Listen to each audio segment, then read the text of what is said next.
Hey y'all, March 18th, 2020. Still in our coronavirus quarantine. So this is another edition of This Day in Texas History with Coach Reynolds. And this one is pretty important to our East Texas people, as it is the New London school explosion that happened on March 18th, 1937.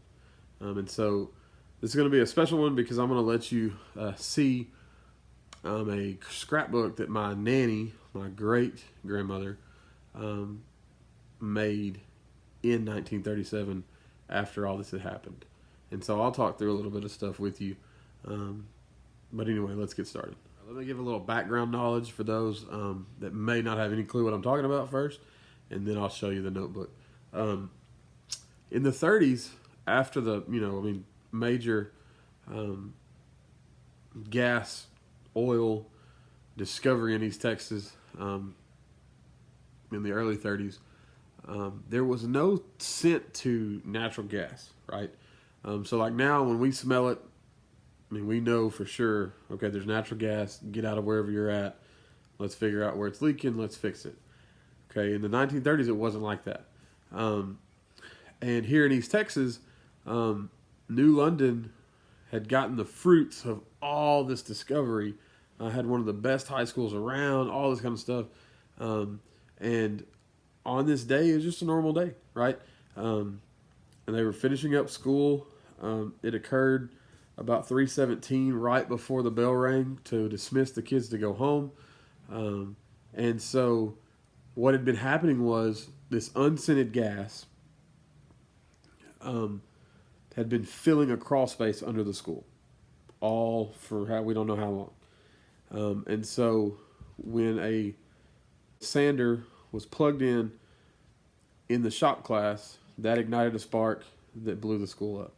And about 319 students and adults passed away on that day. Around 300-ish students. There's about 14 teachers and then some other visitors, but they don't really know, what visitors were in there. So there's about 130 injured. Interesting fact about that day was the day after March 19th, Trinity Mother Frances was scheduled to open. They were going to have this big grand opening ceremony and all this kind of stuff. Well, they opened on March 18th to take these people who had been injured and even some of the bodies of those that had passed away. So East Texas became hospitals all over the place. Just buildings lined with students and teachers and people coming and checking bodies and all this kind of stuff. And so I'm going to let you get a look at this scrapbook. But the interesting thing is, this is the reason that we smell natural gas now is because of this event. And so I think that's why this applies to even our people who might be watching from, other parts of Texas. That applies to y'all and all of us, because if it wasn't for this event, there would be no natural gas smell, maybe. And so this kind of pushed that forward. So let's look at the notebook. All right, so here's you a look at the notebook or the scrapbook. You can see how old these clippings are because they came from this time period. Mothers fight over mangled bodies of children. There's going to be some pictures, some photos of people working.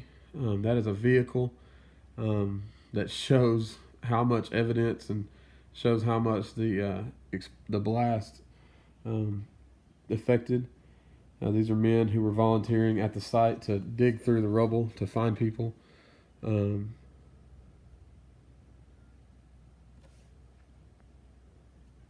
See all these.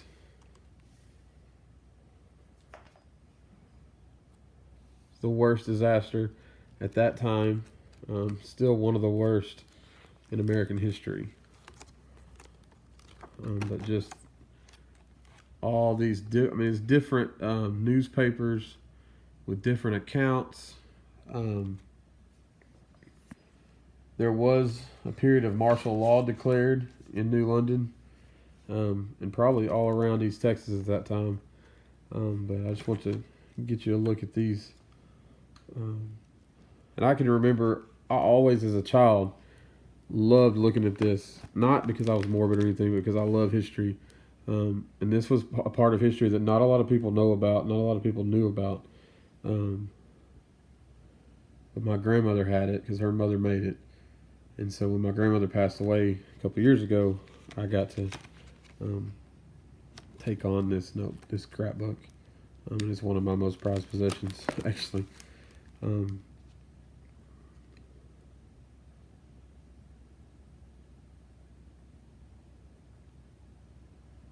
Most of these children and some of the teachers are buried at Pleasant Hill, between Henderson and New London, the Pleasant Hill Cemetery.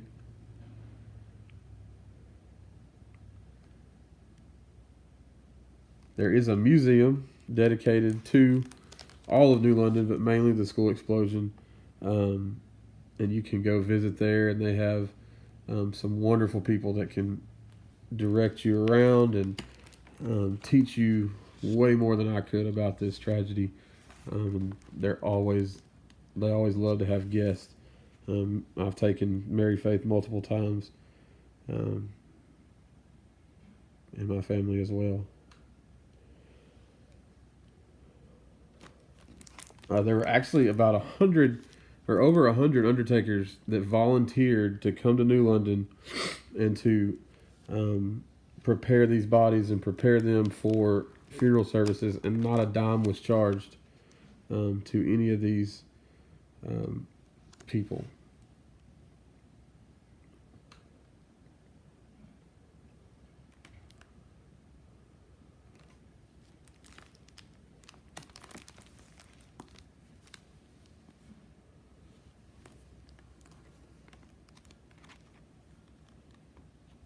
It was wine for 39 cents.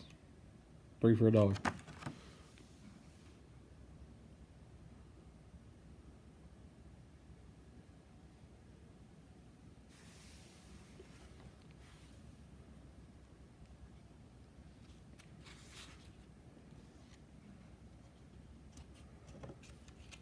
Now the school only held grades 5th through 11th grade.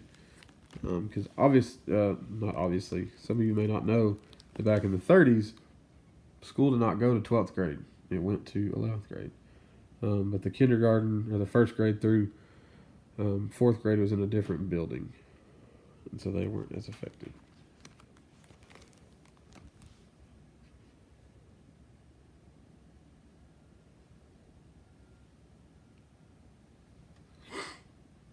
There was a PTA meeting in the gym that afternoon. And so there were already some parents on hand there to help. Lots of oil men showed up with their trucks and to help. There at the top you see relatives seek to identify blast victims. They took the victims all across East Texas to different places, and there, obviously there wasn't as many hospitals as we have today, and so they would lay them out on the floor in the hallway, and you just walk by to identify your loved one. I can remember my grandma telling me that even though her mother wasn't directly involved, she lived in the New London community, but she did not go to school there or anything like that. At this time, she went to school there, but that when my grandmother was growing up, that my great grandmother made her and her siblings come into her room and show her their outfits for the day, because she was so afraid that this was going to happen again, and she wanted to be able to identify them by their clothes, if nothing else. And so my granny told me one day she decided she's going to change clothes, and she said that was an awful idea, because when she got home, she got a good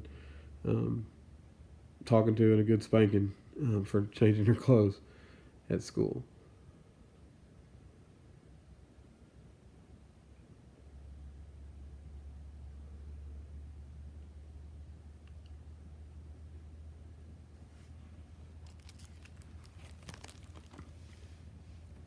There's a concrete slab thrown into a car.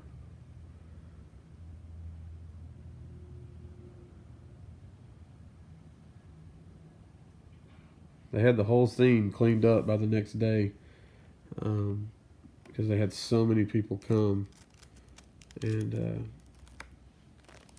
work on the site. These are some of the pictures of those who passed.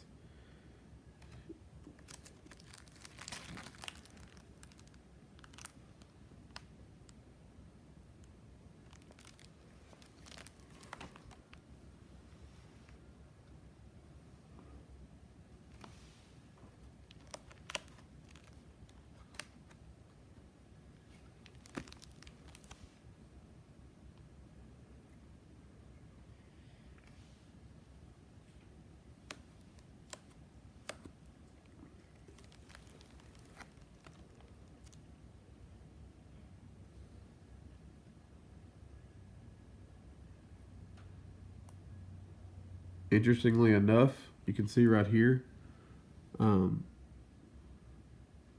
that even Adolf Hitler himself sent a note to New London expressing his sympathies.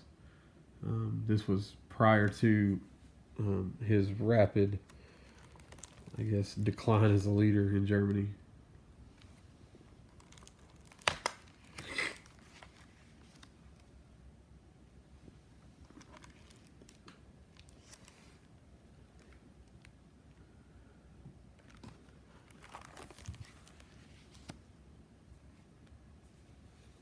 So that's the note, the scrapbook. Let me show you some more photos that may not have been in there that I've found. My grandmother had compiled a lot more stuff that she had gathered over the years. I mean, so in New London, in the middle of the highway, there is a cenotaph dedicated to all the victims and the survivors. Again, you can go to the New London Museum. You can send them mail right there. There it is. But it is right across from West Rusk High School, and visit them and be able to see even more than I've shown you today. Again, there's a vehicle with a concrete block through it. Here's what the school looked like before, and there's the aftermath after the explosion. So, hope you have a great day. Again, hopefully you learned something you didn't know today. Hopefully you're enjoying your time with your family while you're quarantined to your house, or those of you that are still working, hopefully you're keeping safe, and remember to wash your hands and love those around you. See you tomorrow.